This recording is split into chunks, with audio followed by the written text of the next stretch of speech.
ये कहानी एक छोटे से गांव में रहने वाले एक गरीब किसान की है, जिसका नाम रामू है। रामू का पूरा परिवार कृषि पर आधारित था और उनकी मुख्य आय खेती से ही होती थी।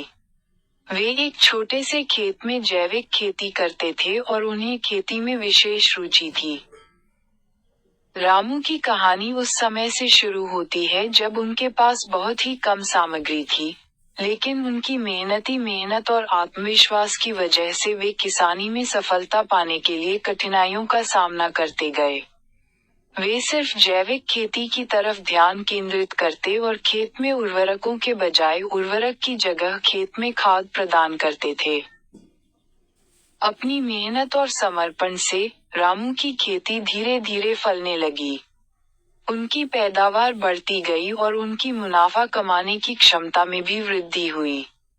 वे अपनी उत्पादों को स्थानीय बाजार में बेचते और इससे उनकी आर्थिक स्थिति में सुधार होने लगा। रामू की सफलता उनके परिश्रम, संघर्ष और सहनशीलता की कहानी है। उन्होंने कभी हार नहीं मानी और हमेशा आगे बढ़ने का प्रयास किया। उनकी कहानी गांव के लोगों के लिए प्रेरणा स्रोत बनी और उन्होंने दिखाया कि छोटे सपनों को हकीकत में बदलने का सबसे महत्वपूर्ण कदम है मेहनत और संघर्ष।